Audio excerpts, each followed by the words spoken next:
We are grading every single NFL draft class based on three categories. First of all, we're going to grade based off of whether or not the team drafted the players that fit their needs for next season, as well as the overall talent that they got, just assessing the draft class as a whole. And then finally, the value. Is each player worth where they were drafted at? Were they a steal at that position, or did the team maybe reach a little bit and not get as good a value as they could have if they had traded the pick? And then after that, we're going to go ahead and give them an overall grade. So with that being said, let's go ahead and get into the video. With one of the best offenses in the NFL, but a defense that's made of Swiss cheese, the Cincinnati Bengals went into the draft needing a cornerback, edge rusher, wide receiver, tight end, and offensive guard. With their first round pick, they took Shamar Stewart, an edge rusher out of Texas A&M. While he wasn't necessarily the best edge rusher available, he is a very talented, very large and fast edge rusher at 6'5", 267, very solid and definitely can be an absolute star with the departures of their other two edge rushers. Just a phenomenal pick, and even though he wasn't the best available, definitely the one that the Bengals like the most. Yeah, their next pick, though, reached a little bit to grab Demetrius Knight Jr. out of South Carolina. He was the third best available linebacker, but late third round talent.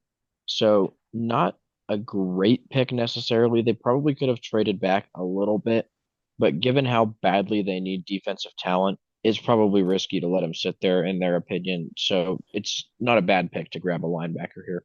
Third round, they took Dylan Fairchild, an offensive guard out of Georgia, meeting a team need. Did reach just a little bit, but with the fact that there was some disparity in the offensive guard ranks, I don't blame them for reaching a little bit because they would not have got him if they waited for the next round or traded back. So overall, I think a very solid pick for what it is, even if they did have to reach a little bit. Yeah, next up, Barrett Carter grabbing their second linebacker. I actually really like Barrett Carter out of Clemson. Really solid player. And I think that he's going to be a really key addition. One of his strengths in college was being a quarterback spy. That's something that in the NFC North is very important. And I think that he's going to see a decent amount of playing time this season. Yeah, I mean, the AFC North with Lamar Jackson, Will Howard now, and either Dylan Gabriel or Shadur Sanders at some point, definitely going to be a very run-heavy offense with mobile quarterbacks. So definitely a great pickup for the Bengals here. And especially if they plan on making the playoffs again and seeing Josh Allen. Or Patrick Mahomes. Fifth round, they took Jalen Rivers, another offensive guard, this time out of Miami. This one was pretty good value. One of their only picks that they didn't really reach. Got him right about where he was projected to get drafted. He started 10 games at left guard and 21 games at left tackle in college, so that versatility is nice, but I imagine they will be sticking him at the offensive guard position because that is one of their team needs. So overall, this is the perfect pick at this point in the draft for the Bengals. Yeah, and then their sixth round pick, I also really like. Technically, this is a reach, but I think this is kind of a steal. Getting Taj Brooks out of Texas Tech, 1,500 yards rushing last season and the season before. He's also got really good change of direction. So I think this is going to turn out as a really, really good pick to add to the Bengals offense. Very versatile running back. So overall, we're going to give the Bengals just a C minus for meeting their needs because while I do like a few of these players that they got, they only drafted an edge rusher and an offensive guard to address team needs, and there were three that they did not touch whatsoever. So talent wise, this is going to be a B. I really like Shamar Stewart.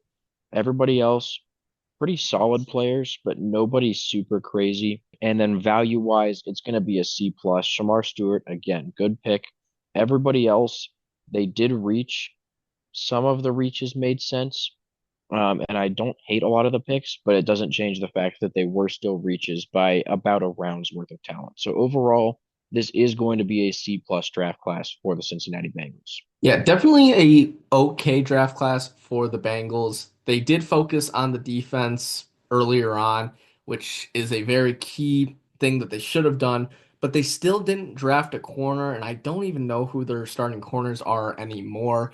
But that probably should have been their highest priority, and I'm surprised they didn't take Will Johnson with their first round pick, considering he was available, or any of the other corners. So maybe a little puzzling there, but overall, I think it's still a very solid draft class for the Bengals.